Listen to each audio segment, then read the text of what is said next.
All right, welcome back to Optimal Self Conversations, where we talk to incredible people who, through adversity, grit, and persistence, are forging the path to being the best version of themselves, and they join us to give you the tools to do the same. This is a special one, y'all, so I hope you pay attention. And I think it's even more special for me because this is a gentleman that I met, I want to say circa 2013. Yes. I think the first time I ever met him was after we checked in at the CrossFit Games, and him and I got to have a little chat, and he walked around the corner. And those of you guys that take the time to watch this on YouTube, you'll see my man is absolutely chiseled, and he's not a little guy when it comes to CrossFit. So, you know, no. He's one of those guys that CrossFit is not the sport that's fun for guys of his size, but he beat the odds and he trained his ass off and he became a champion, not just a participant, but a champion, which is very, very rare. It's a very, very small company of people. And man, I'm honored to have you, Ron. Thanks for joining us today. Jeremy, my man, one of my favorite people. Thank you. All right, buddy. So, you know, I was telling first of all, the reason why we met was because your energy is just so contagious. Like, you see you in the line and you're like bouncing around, big smile on your face, like exuding all this positivity and confidence. And I'm like, who's that guy?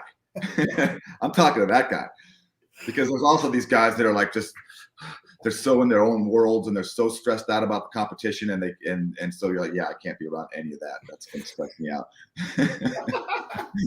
That's true, man. I honed in on you right away. Well, it's something that I learned throughout, you know, again, being an athlete and running on fields in front of 50,000 people, and you know, you and I partaking, you know, we got a late start in CrossFit. I didn't pick up a barbell till I was almost 40 years old before I ever even heard what CrossFit was. So, Me too. I was over 40. Yeah, we jumped in it together not together, but around the same time.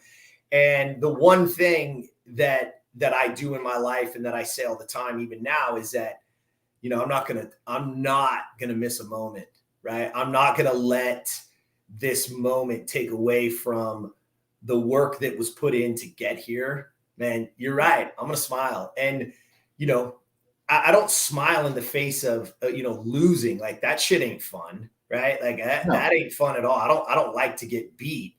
But, you know, when you stand there, and I'll give it to people this way, and this is something that they can, you know, that I think we'll get into deeper throughout. But I remember the first event, and it was a run and an overhead squat. Nancy. Okay. And I was just talking to Dusty about this the other day. I've got another story, so keep going. So I remember, and I had a watch on, right? Because my coach, Jeremy Kinnick, was my coach, and we were timing the 400s, right? It's a 400-meter run into 15 overhead squats. And he told me, dude, run your race, right? Don't get caught up. There're going to be guys that, you know. And I remember we got around the first lap and I felt incredible, right? I mean, it was like, it was game time, right? Like, I looked down at my watch, and it was literally like 28 seconds faster than I ever ran a 400 in training. And I was like, but I felt incredible, right? So, you know, you snatch that thing up and we get going. And by the third, you know, there's 5 rounds of that. So you're, you know, and by the third round, I was like, oh, this is what he was talking about. Right? Mistakes right there. Yeah. Here's the funny part, Ron, is we finished it, and I think I got 12th place in the event. There's 20 dudes, right? And I think I got 12th place. And I looked at the time, and it was 1 minute and 17 seconds faster than I had ever done it before. So I'm 1 minute and 17 faster than I ever done it, and it's good enough for 12th in the world. You know what I mean? It's like, man, it was one of those moments where I was like, oh shit, like, I got some work to do. You know what I mean? There's some badass humans around here, you know, and I mean, I don't know what your experience was that first time, but it's almost verbatim. We took off, I think, oh, this is pretty good. I'm a good runner. I'm a surprisingly good runner for my size. And so we talked about that before. The typical CrossFit size, you want to be between 5'6" and maybe 5'10" at the most. Just because if you're taller than that, it makes your range of motion higher, and you're judged on your own range of motion. So you're going a lot farther than everybody else is if you're taller. So when you start to get to the world-class level, you can no longer stay with somebody who's squatting, who's 5'6", because they're just going so much faster than you can go.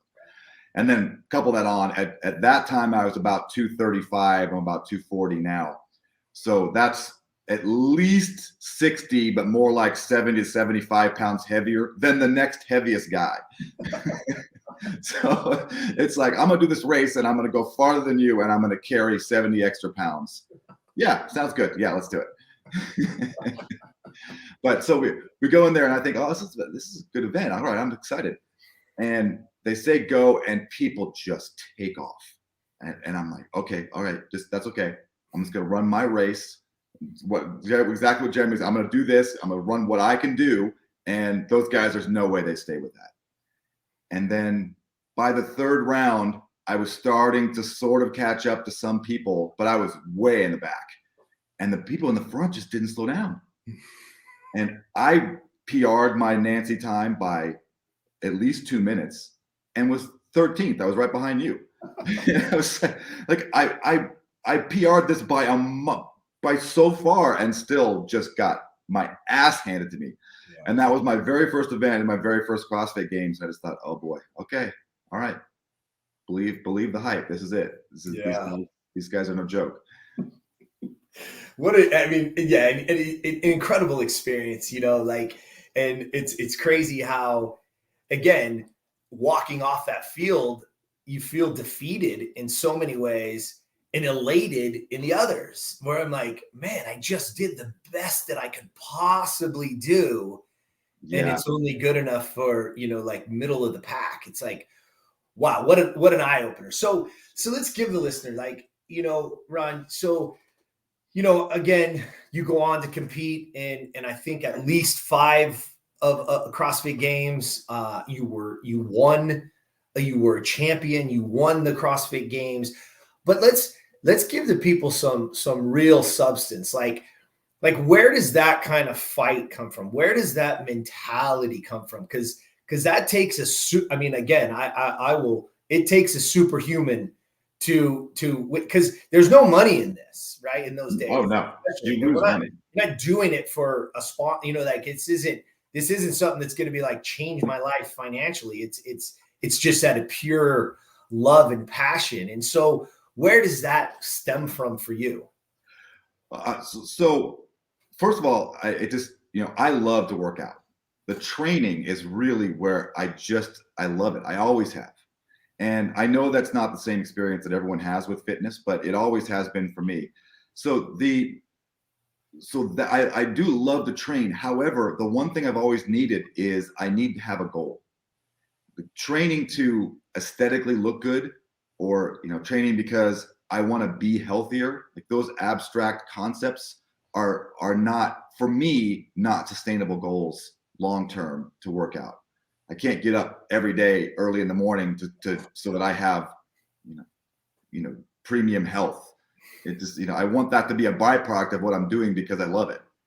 And so the CrossFit Games came along. Right before the CrossFit Games, I was still competing in semi-pro football.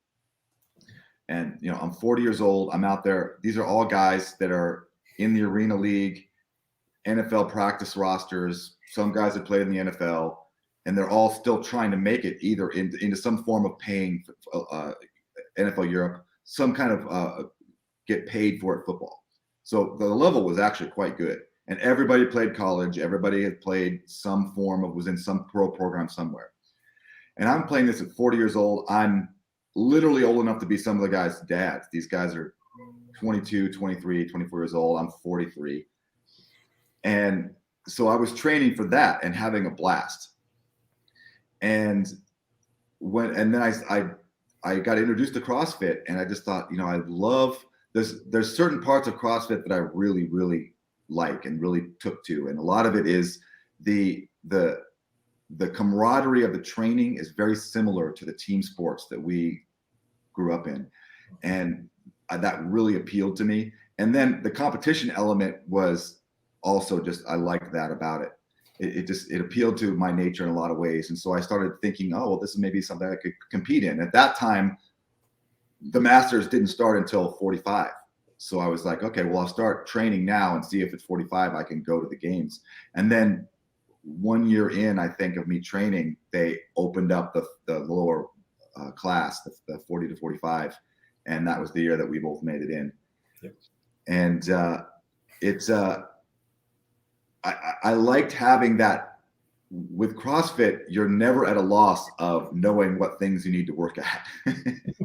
It will humble you whenever you think you're good at something. It will say, oh yeah, well, how about this or this combination, or what if you do this and then this? What if you take this time period and change it? And just like, oh man, I suck at that. So you always have lots of very concrete, tangible things you can work on, which I liked because it gave me a structure that I could apply to my workouts. Okay, I'm going to work on getting better at this. Okay, this is a weakness. I can address this, and I can start focusing on it, building a plan on how I can get from where I am to where I need to be.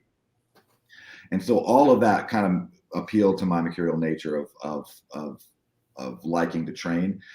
And like we said before, the training is where you can get to the long days of slogging around. The competition is the reward. It's not the time for you to be stressed out. It's the time for you to celebrate in how much work you've done to be there. And let's see where I'm at, because you've already done the work. So it's not a question of, so right now I need to find some other thing to have happen you're already in great shape. You've already worked all of your positions. You're already ready to go. So now it's just a matter of seeing how you size up with other people. So learning how to celebrate in that competition and not get into the negative doubt and start questioning, oh, maybe I didn't do enough, or maybe I didn't rest enough, maybe I'm not hydrated enough, maybe I didn't work enough on this, and just kind of throw it out the window and be like, this is where I'm at. And so we talk a lot on here, and again, getting to interview amazing people that do amazing things, different industries. And it's interesting because you opened up and you said, well, I need a goal. I need a target. Right. And we went this past weekend and watched, the Shanghai, the 10 Rings. Yeah. The Marvel thing. I know I said the name wrong, but forgive me, Google it. You'll figure it out. Right. You guys listening. And they had a line in there, and I literally pulled out my phone and I typed it in my phone while I was sitting there watching the movie. And he said to the girl, if you aim at nothing, you hit nothing. And that, because everything that you just said, like, resonates deep in my soul. Like, I'm always like, I don't have a gear to sit down and like rest on my laurels or like be complete. Like, I just don't have that. So, and I know that it's not everybody does it, but I want to go back to that for a second, because I want to talk about how that goal for you, right? Okay, so winning the CrossFit Games is one, right? That's great, because that'll get me in the gym. That gives me the long days, right? That's a tangible. It's something that, again, because if you aim at nothing, you hit nothing. Yeah. But the people listening, right? We don't have a lot of people that are going to wake up tomorrow and go, hey, I want to go win the CrossFit Games, right? It's like, it's crazy, right? Like, but they do want to win at life. They do want to get better. Optimal self is about the art of becoming the best version of you, right? And so, what do you shoot for now? Because you're as shredded and as in shape. If I'm being 100% honest, and I say this for myself, and I'd love for you to say, like, I'm in better shape, aesthetically today than I was competing, because I was eating so much more because you had so much volume of workouts. So today, like, it's a different world, right? It's eating differently and training differently. I still train CrossFit. I still lift barbells. I can't get away from it, man. Like if I don't have a barbell in my hand a couple days a week, like, I'm going crazy. So let's help the people out there that don't want that, but they actually do need a goal, right? They need to aim at something. They need, because what is that for you today? Like, what does that look like? So I still do. I mean, obviously I still work out quite a lot, but I do a kind of a mixture of bodybuilding, some functional bodybuilding, and CrossFit. And when I competed, I was eating a lot more, but also I wasn't spending zero time thinking about what I looked like. I didn't weigh myself. It was just not even, it never even came into my head. It was all about, is my time better on this? Is my weight better on this? And the only time my weight came into an issue was I noticed that if I started getting above 235, I just got too slow in like pull-ups and air squats. It's fast. I mean, I was not moving slowly. I just was going, I couldn't keep up in the times I needed to get. So that was the only time that my weight became an issue for me. So now I've kind of channeled a lot of that energy into my nutrition, which is that, I'm very diligent about hitting my macros, about having a macro plan. I do carb cycling. So I do like some days when I do a higher carbs and a lower fat, and the other days when I do lower fat with a higher carbs, and tracking that and making sure that I'm hitting all of that and knowing where I'm at that's where I can spend my energy. I don't like to spend a lot of time on it because I've got a life, and I sitting down and weighing and measuring your food and entering it into my MyFitnessPal app sucks. There's just no two ways about it. It's going to be a half an hour a day, and you just got to spend it. But the benefits I get from it outweigh the time I don't enjoy the times doing it. So it's like a necessary evil. But so a combination of some days I CrossFit, some days, and before, when I was training for the games, it was, today I've got to do this, and this, and they're all awful, and it's going to take me 3 hours, and I've got to try 100% in all of those things, and they got to get done. Today, I feel like, I didn't sleep great last night, and I'm supposed to do a CrossFit workout, but you know what? I'm going to go to the gym today, and I'm just going to do a bodybuilding workout, and I'm going to get a workout in that I enjoy doing, and I don't have to mentally say, okay, I'm going to gear myself up to some heroic energy expenditure to get through it. That's not where I'm at right now. I can just train more instinctively and say, okay, well, today I'm going to bench press because I like bench pressing, and I'm going to do some curls because who doesn't love curls? And then tomorrow, when I feel better, I'll go back and I'll do a CrossFit workout. And the funny thing is that in a lot of ways, some of my CrossFit has gotten better because I'm just so better. Especially my endurance CrossFit I'm just not beat up, number one. And number two is I can train those workouts when I'm ready to mentally do those workouts. So I do well at them, which reinforces me of, oh yeah, this is fun. It's not, instead of doing it at a place where I'm tired and not wanting to do it, and the whole time I'm fighting against the mental of boy, and now I'm in the suck of a 30-minute workout. I'm 10 minutes in and I'm dying. Like, no part of this is fun. So I'm very rarely in that position these days. So it helps me to keep my energy up for all the times that I work out. And just allowing myself to have the breaks. It's like, I don't have to, like, you can look great and have a great fitness and have great health and not have to put yourself in this pain cave state over and over and over again. And that's one thing when I had a CrossFit gym, and I used to try to tell people, is that, like, there are days when if you just want to scale, you scale. There are days when if you want to cruise, the clock is there for you. The clock is not there to make you do something that you don't want to do. The clock is just there for your reference. It's like the same reference as we started at 1 o'clock as opposed to 1:10. It's like, those things are arbitrary. They're just there for you. And so that I think is one thing that people get caught up in CrossFit, is where it's like, I got to be super high intensity all the time. And sometimes it's okay to back off on that, and your body will thank you. I think it's important too, for people to understand, because I get that all the time, right?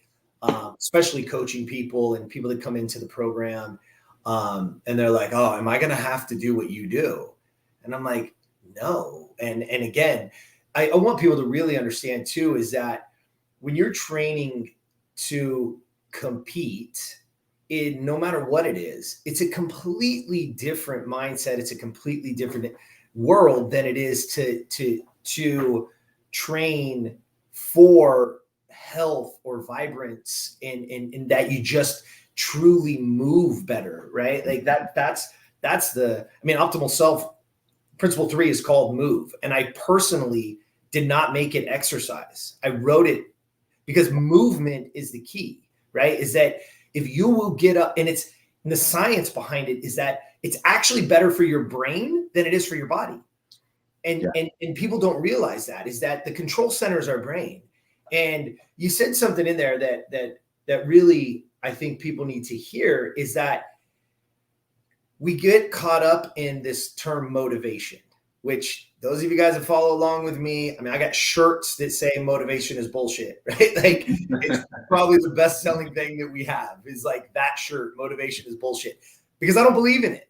Because if I waited to be motivated to do the things that I've done in my life, I wouldn't. There is no motivation. I don't have motivation. I don't. I either have a goal, like you said, and I hope people understand this, is I have a goal and then I take action on that goal. I do something that's in alignment with that goal. And so for you, again, I want people to really get into the mind of a champion, because there's very few people on earth that have gone to the levels that you've gone. And I mean that in several ways. I mean that in the fact that you had to put the time and energy in, right? There's a great saying, and you've probably read it. It's the stone cutter, right? And the Greg Popovich from the San Antonio Spurs, it's on their wall. And it says, whenever I am down or whenever I go and I think about the stone cutter, and the stone cutter bangs on this rock 100 times with seemingly nothing happening. And on the 101st, it splits in two. And I know it was not the 101st blow. I know that it was the ones that came before. And after reading that, I wrote in a blog and in a post, I said, it reminds me of that champions are not champions on the day of victory. Yeah. Champions are made in the days that came before. Yeah. And that is something, again, that I love about you, that I admire, is that, you set out on this goal and you said, look, this is what, and it's all the hours in the morning. It's all the hours in the evening. It's all the sacrifice to get there. And I want people to know is that I truly believe that, if you were waiting around for motivation, that would have never happened. No. Right. So how do you every morning or whatever, even maybe in the CrossFit days, maybe not, maybe it's today, right? Like now you're building a business, you're building one of the biggest online fitness companies, in the world, like you've helped tons of, people, I want them to go to your website and read it, because it's absolutely fascinating of how many people you've got ready for, movies and shows and all these things that they come to you and they're like, okay, hey, this guy needs to be ripped. And you're like, all right, I got it. Let's get this thing going. But what keeps you going, Ron? How do you stay in that frame of mind, even now after success? Well, it's exactly, exactly what you said about motivation is how I've always thought about it. I haven't put it as nicely as you put it, but it's when you're saying it, I'm like, yes, that is what I've always been trying to tell people, is that what you want to, if you wait around, you don't wait around to what you feel like doing. It's where are you going? What are the steps to get there? What's my step? That's the next thing to do. And today's the day to do that thing. So it is, if you break it down like that, it's actually very freeing, because you no longer are, it's not a question of if, it's just what's the next thing to do. It's like following directions in an IKEA thing I'm putting together. Okay, I put the two sides on and now I'm looking for this little screw. Okay, I get the screw, now what do? I put the screws in the holes. Great, that's my thing I'm doing. Boom. So all you have to do is focus on the next thing. So it's actually freeing, because you're starting, wow, gosh, I don't know if I feel like putting those screws in that hole. It's like, who cares? That doesn't come into the equation when you're doing that. So why should it come into the equation in your life? is I'm also really big on this with nutrition, is that we're taught to eat with our feelings from the time that we're born. What do you feel like? Are you hungry? Hungry is a feeling. Do you feel hungry? What do you feel like eating? Are you ready to, do you feel like you're ready for dinner? Why does any of that have to do with feelings? Is it dinner time? Do I need to eat? How long has it been since I eaten last? What foods do I need to eat at this time window? Is it that time window? Great, then I eat those foods. So it's, what do I feel like? Do I feel like Chinese food? Do I feel like a steak? Well, is Chinese food going to break down to the macros that you need right now to be the best that you need to be? Then yes. If not, no. That's not a feeling. That's a logic. That's a yes or no question. Do you feel like you want to have a cheat day and I want to have a cheat and have Chinese food? Perfectly valid thing. Yes. Okay.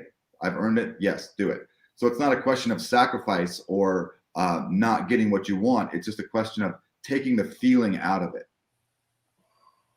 And especially the feeling of hunger. Hunger is tied to so many things that have to do with your endocrine system that have nothing to do with what your body needs. And waiting to feel hungry or say, oh, I'm gonna go intuitively off of eating when I'm hungry it's one of the worst ways. You will definitely not have success in your diet program if that's what you're using as your barometer.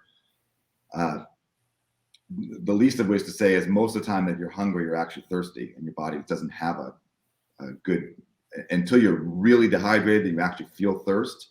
Your body has already gone through several layers of warning you before you got to that level, and you've ignored them.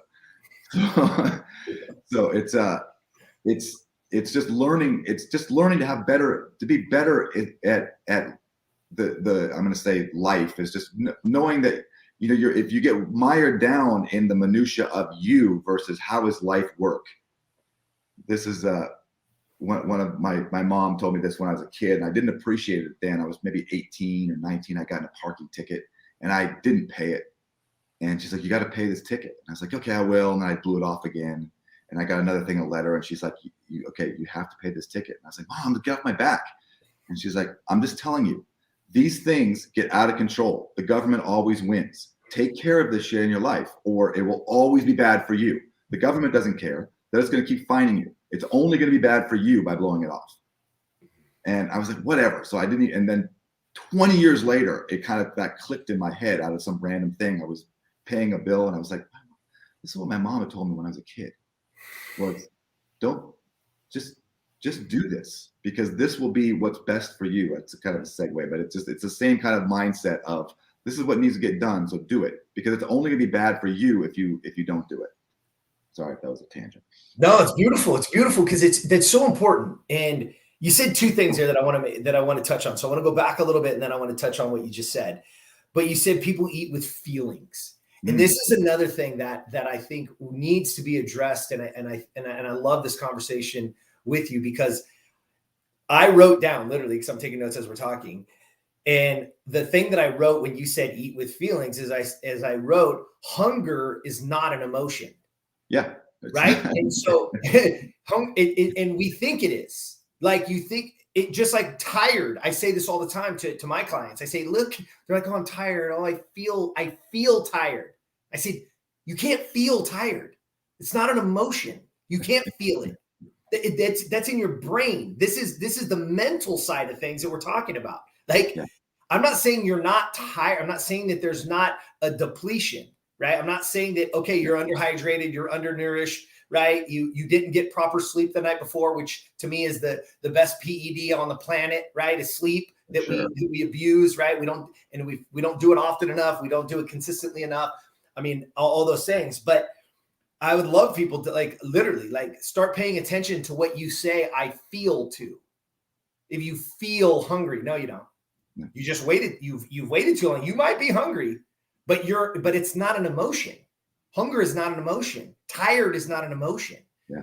And if we can start to adjust that in our brain, right? Because how do we get better? We have to reframe those thoughts. We can't continue thinking the same way and thinking and then expecting a different result. So we have to change how we view it. It's called reframing. How do I reframe that? Right? Is to say, oh no, because when you get hungry, when you get to that point, it's too late.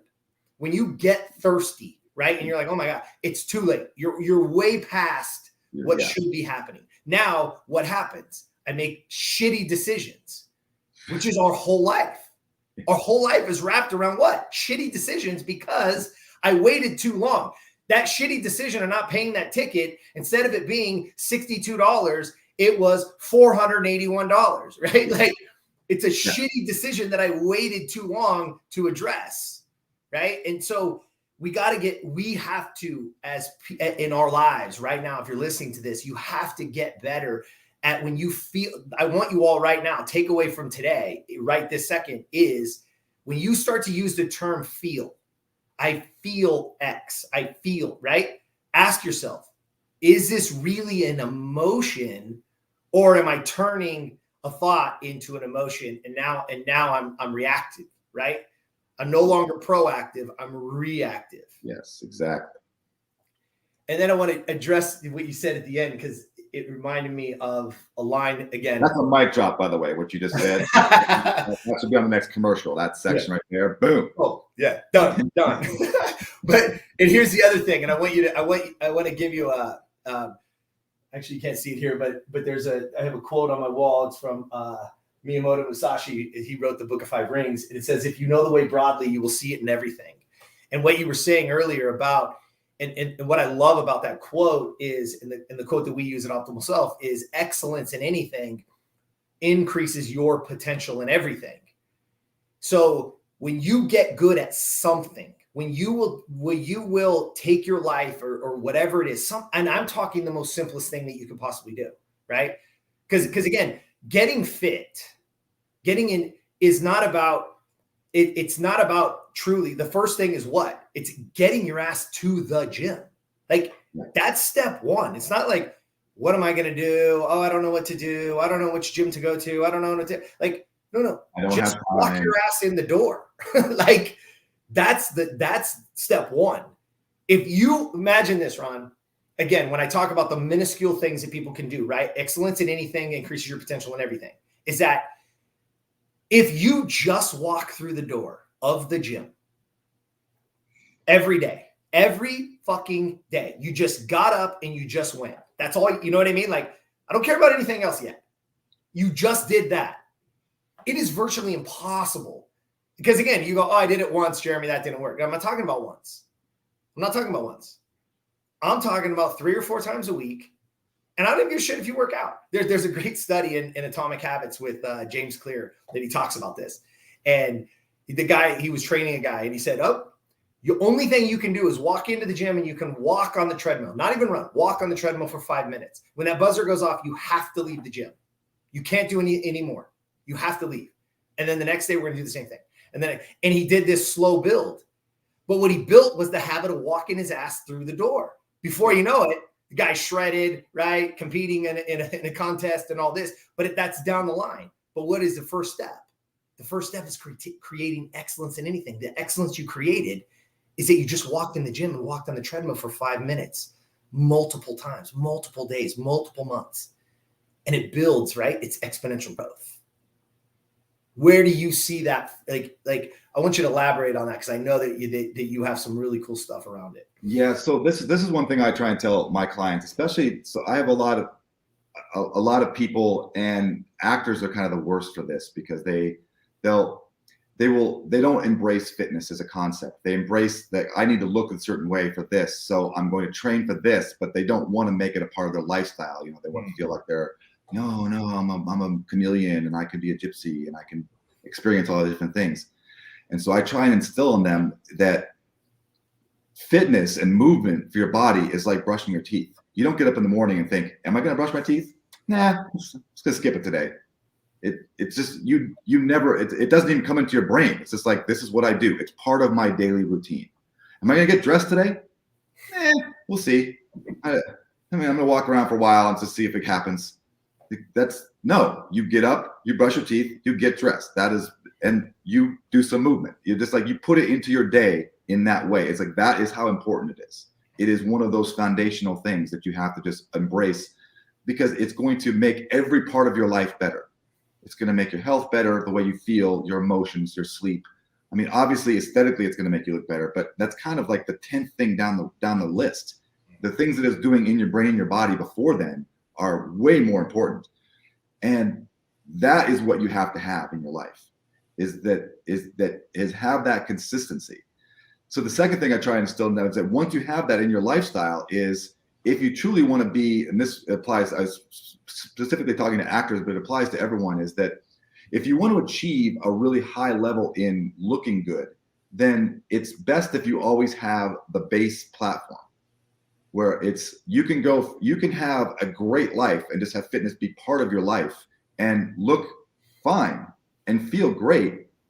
And then if you need, and have that be going along. And then if you need to, I'm have a reunion, I want to pump it up for a couple of weeks and look really great for a reunion. I have a wedding, I want to lose 5 pounds and just really knock people's socks off when I go to that wedding. Then that's a super easy adjustment in your day. And it's not, then you add in a little more sacrifice and a little more discipline than you normally do, but it's not terrible. And then you go back to what you were doing before, and that is so much easier and more healthy than, I'm going to walk around being super unhealthy and now I'm going to clean it all up for 6, 8, 10 weeks to try and do this monstrous thing, this huge change. And then I'm going to drop it all and just go right back to being like that. Yo-yoing, if you've read any studies on it, is really, it's even more unhealthy than staying in the unhealthy.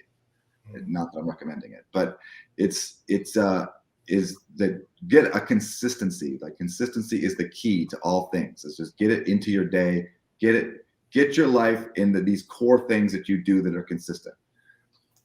You're going to have to go to work. You're going to have to, if you're going to have a good relationship, you're going to have to spend time in your relationship. If you want to have a good relationship with your kids and raise good kids, you're going to have to spend time with your kids. Like, those are things that are going to be there. You don't think about if that you're going to change those out, or I'm going to do great with my kids for this 6 weeks, and then we're going to take them to daycare and it's going to be amazing. And then after that, I'm blowing them off for the next 3 months. Like, that's just, you would never approach it like that. So hopefully. And so you have to kind of just put fitness in that same category as those other things and stop thinking of it as this sort of elective. As if you're thinking of school, it's not an elective. It's not art appreciation class. This is history and math. It's one of your core things that you're going to have every day. So the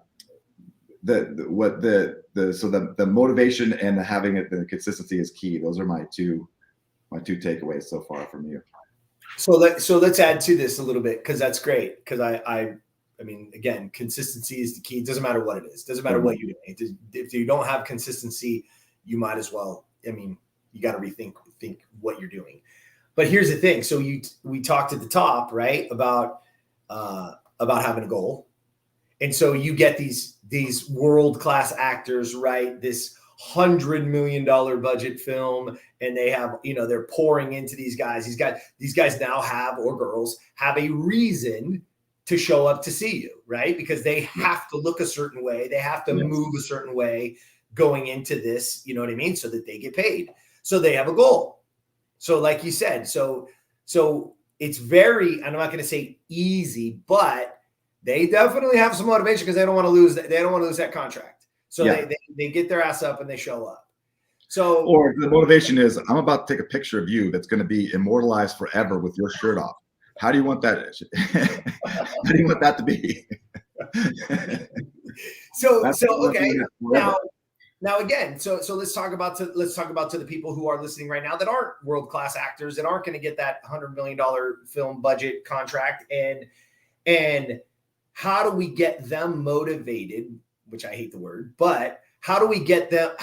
A better word? Let's go back to consistency. How do we get them consistent to being the best version of themselves from a health perspective?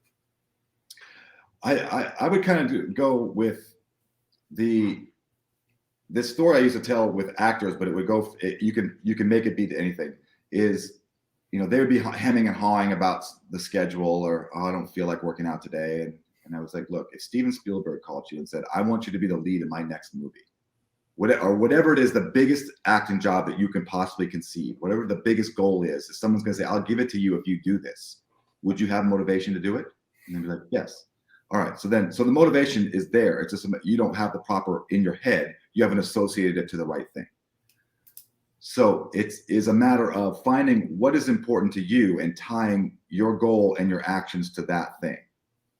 And that once you've done that, that's motivation. It's like, I'm doing this because I want this. Like, yeah, this 5 minutes is not great. This 20 minutes right here, there's lots of other things I'd rather be doing. But because of this 20 minutes, I get that thing and I want that thing. So that helps me. And that's what I try and instill and and I'll be active about finding that for people. And for actors, it's easy because it's always something very tangible, like a role or a shoot or an appearance. But for a person, it's a little bit, we have to kind of dig around and find out really what motivates you. Like, if you're not spending time thinking about what's important to me in my life, what do I want? Again, like you said, if you don't know what you want, you're just spraying a shotgun out and hoping that what you want gets hit and falls dead and that you get it. It's the likelihood of that happening is very small. It happens some people hit the lottery, sure. But if it's like, okay, what do I want? What makes me happy? Where do I want the direction of my life to go? Okay, if that's the direction I want to go, now what are my steps to get there? And then you start breaking it down, and then you have the whole goal set up that we were talking about before. Is okay, so then what's my goal? That's my goal. Then what do I have to do today to get to that goal?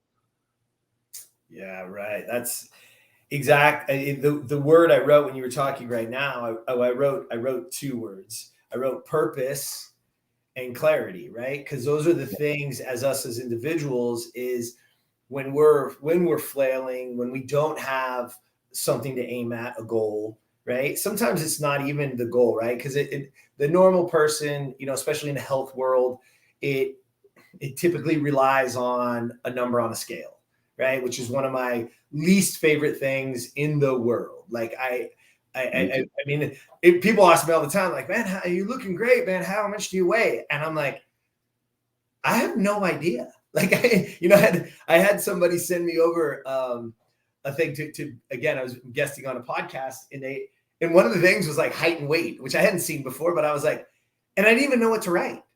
I literally did not even know. I mean, here we are, and I'm like, I have no idea how much I weigh. Like, I know what my abs look like. I know what my shoulder. Okay, like I'm like, I don't know, and it's one of my least favorite things because people, again, because they get detoured by it and they get fooled by it, right? It hides it, and a lot of times hides the truth. Is because each individual is so much different, and how you carry water and all kinds of different factors that play from a male to a female. Like there's all these different things. But again, I love what you said, and I want people to understand this is that when you can get a purpose, when you have a purpose. So just like you said, when Spielberg's going to call and say, hey, you do this and you're going to get this role, they got a purpose, right? It's like, oh shit.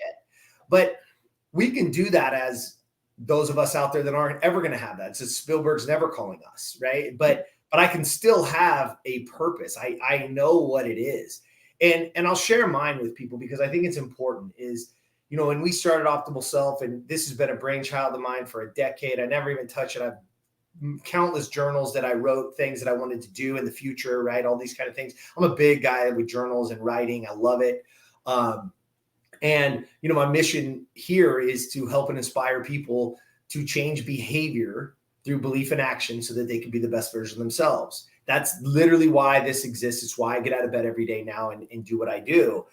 But my purpose when it comes down to training and those aspects of my life is that the only way that I can help somebody become the best version of themselves is by me being the best version of me.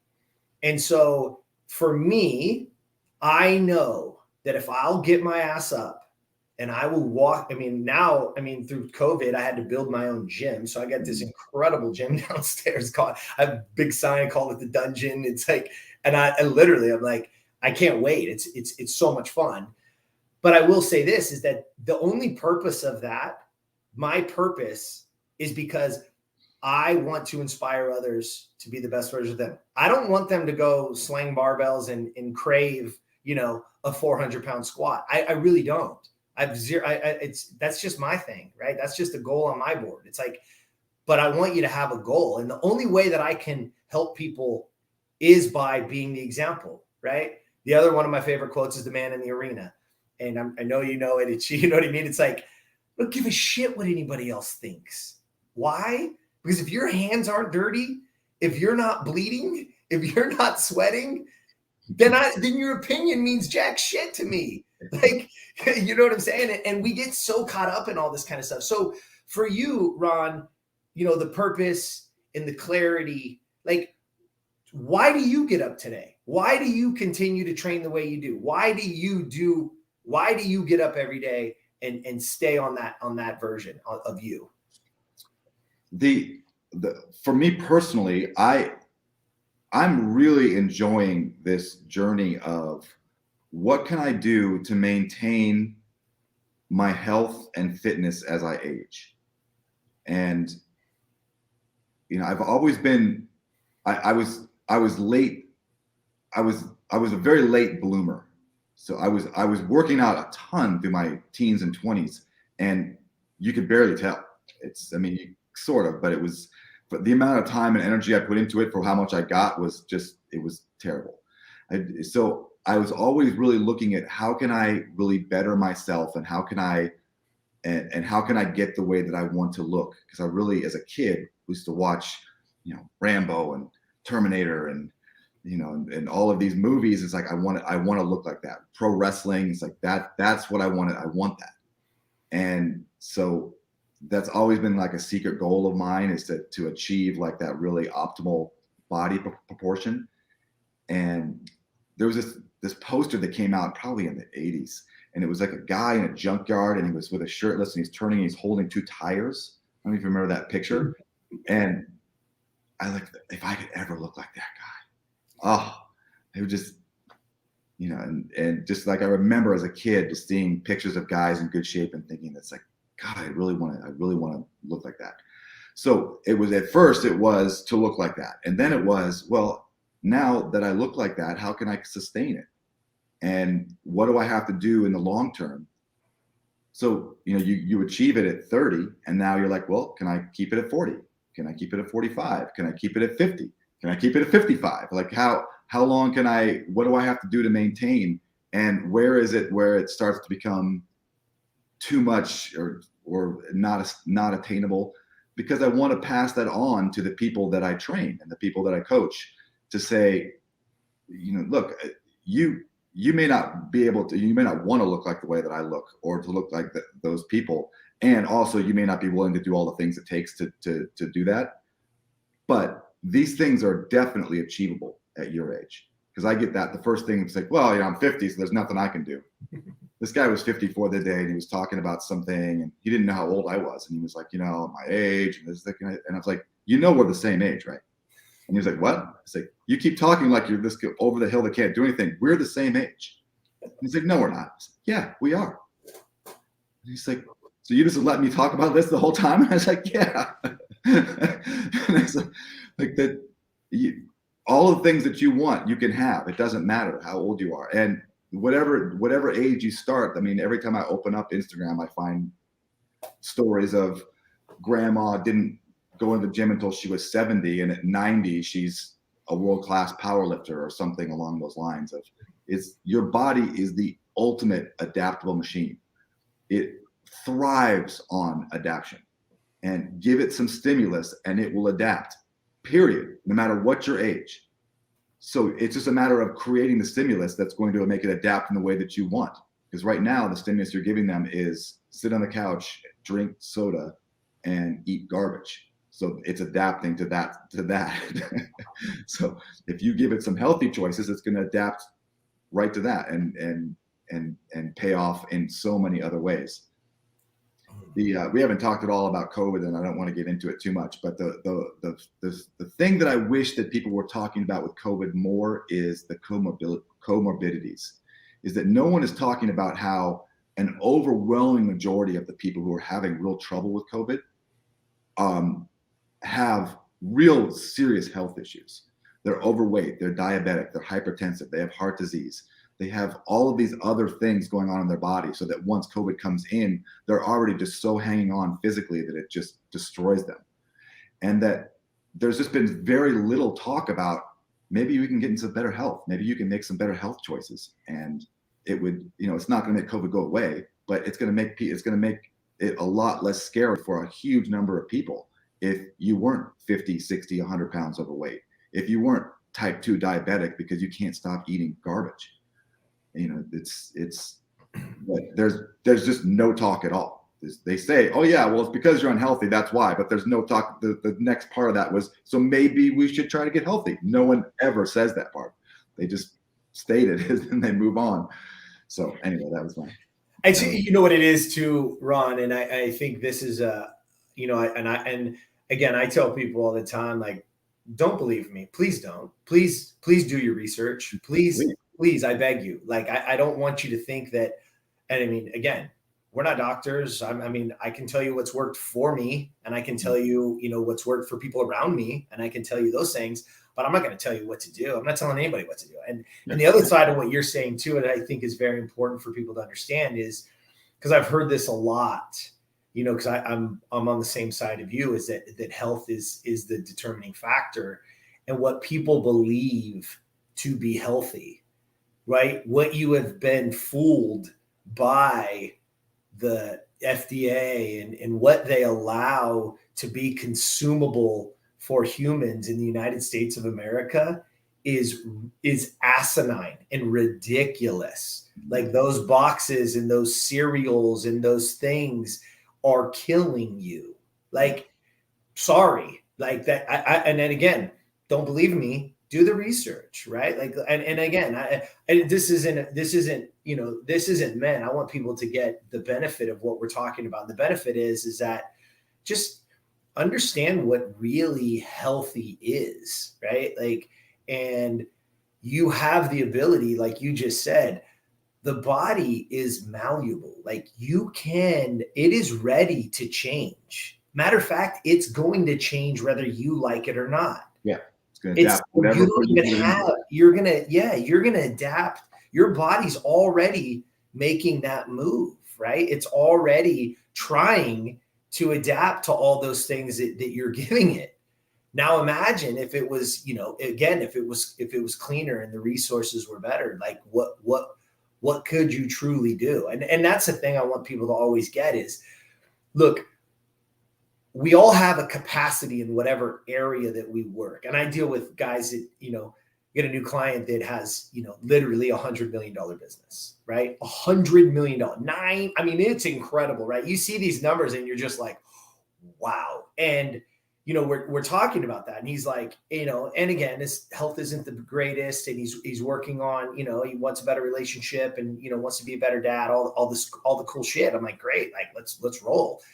And what's funny is, within the first 60 days that we were working on things, that somebody from his office actually called me and said, I don't know what you're doing. I said, I'm not doing anything. He's like, no. We had the best month in the history of our company. Right. We're not even talking about that stuff. We don't look at those metrics at all. All we're working on is who he is, what he does in the morning, how he starts his day. Like, literally, we started with one thing, which was hydration, which is, to me, the two biggest factors are sleep and hydration. If you don't have those, will change your life forever. Every human on earth right now, like, they will change your life forever. And now if I can get you to breathe and move properly, like, holy shit. Now if we actually put a little bit of nutrition, like, there's, you go down the list. Yeah. And here's a company that already was doing $100 million, and we just had the best month in the history of our company. And they were attributed to him and who he is and what he's doing now. He's just a whole different guy. I mean, the look in his eye has changed from what? Because he's disciplined.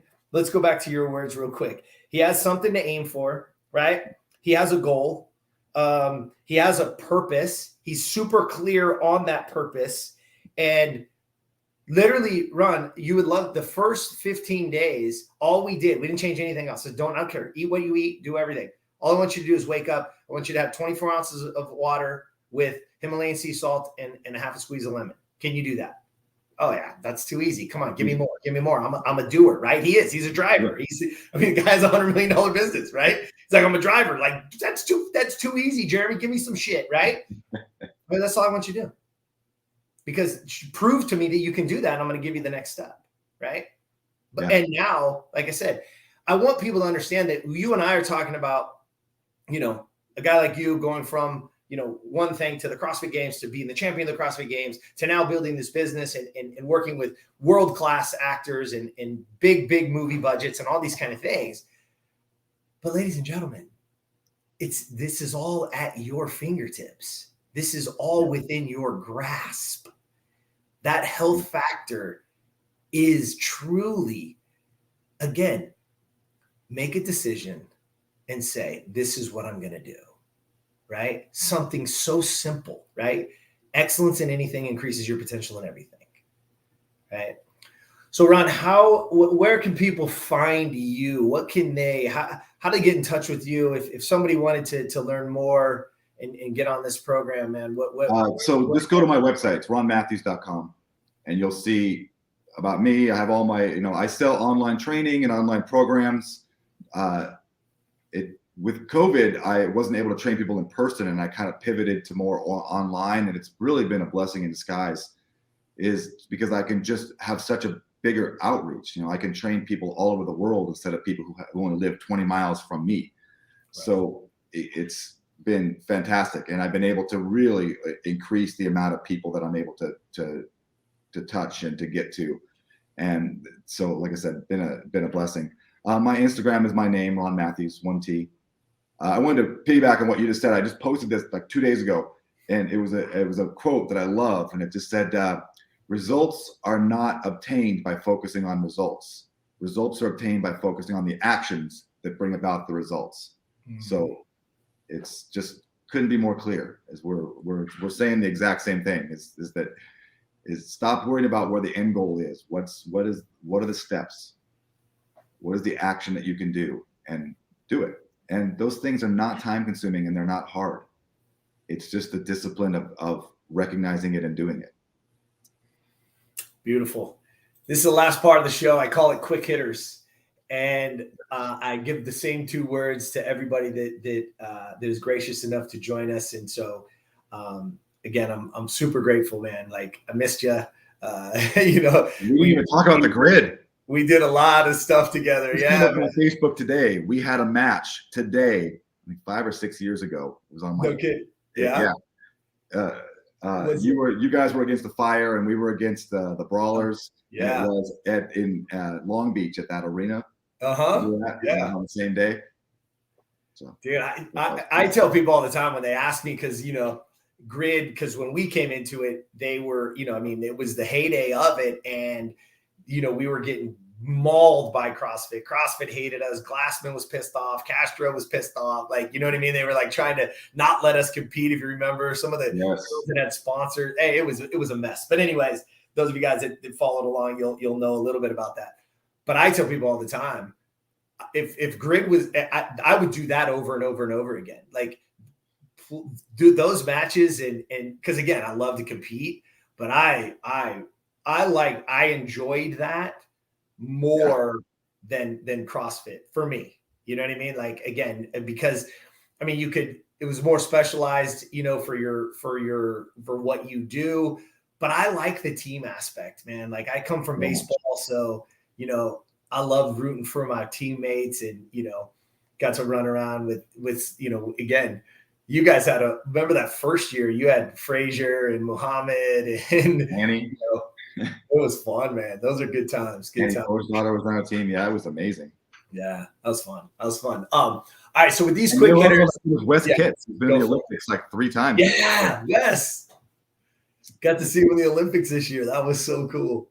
That was watching him throw 285 over his head for reps in a jerk, like it was a Tinker toy and a couple of paper clips. It was like, oh my God. Yeah, man, that's different kind of strength, boy. Different, just Man, different. that's it. Those are those moments in life when you think you got your shit together, and then a guy like that does something, and you're like, oh yeah, I got it. Oh. It's funny when people say to me, they're like, man, you're so strong. And I'm like, you have no idea. like there's these guys out there that, oh yeah, and girls for that matter, man. Like it was fun. Good times for sure. So Ron, with these quick hitters, the first word I want to give you is impact. And how does that hit you, and what is the impact you want to leave? Well, the impact, when I hear, my first response to impact is, how can I impact other people? Is that is what I want to do is in my life, and one of my goals is help people. I've made a ton of mistakes in my life. The benefit of that is I've gained a lot of knowledge and I can help you to not make the mistakes I did. It's like, look, don't go down that path. I know, it looks great. You think it's going to be what it's going to turn out? Don't do it. I tried. And so how can I impact people for the positive? And how can I influence and impact them in a way that's going to help and make their life better? So that fuels what I do on a daily basis. Yeah, well said. Well said. And the second word and final word is discipline. Where does that hit you? Discipline. So I'm told that I'm a very disciplined person. I don't think that I am. It is that discipline is a skill. It's something that you learn because you practice it. Discipline is not something that you're born with, that you say, oh, I'm a disciplined person, I can do all these things. It's no, you practice doing them. And as you practice doing them, you get better at doing them. So like you had said, part of the way you teach people is give you one thing. You're teaching them to be disciplined. It's okay, now you get two things. And it isn't, I know you can do 10 things right now today, but you're not going to keep it up. You're going to do it for a week. And as soon as it gets hard and it gets frustrating, it's going to out the window because you didn't learn the steps. So teach yourself to be a disciplined person because it's only going to benefit you. Like it makes your life be better. It's like my mom said, it's like, this is going to help you in your long run of your life, being good at this skill. So no, does anyone people say, I can't wait to learn discipline today. Ooh, it's not exciting. No one has said that ever. But everybody who has discipline reaps the benefits of it and recognizes the benefits in their life. Like, my life is better when I have discipline in it. So therefore it's a good thing. But you're going to have some rough times learning it, and that's normal. Don't worry about it. Don't stress about it. Just keep your nose to the grindstone. Boom, ladies and gentlemen, there it is. I hope you stuck around for that, because here it is. Discipline is a skill. Whoo! Man, that is going on. Yeah, that is going on. I have all these little sticky notes around that I can see. That's going on one of my sticky notes. Discipline is a skill. And that's so true because you practice it, man. Ron, I mean, the impact you're leaving, I know everybody that's going to get a chance to hear this is better for it. And man, I can't thank you enough, bro. I truly love you, man, and appreciate you so much. Thank you for joining us today. Thank you so much. I've been dying to do this. I'm a big fan. I'm in the background listening to the podcast on my Spotify when I'm at the gym. I can't wait for the next one, man. So anytime you got something coming up or a project coming up and we can help you get it out there, you know that you got a place forever, man. I'm forever grateful for you. So thanks again. Thank you. All right. The rest of you, until next time, get your ass out there and be the best version.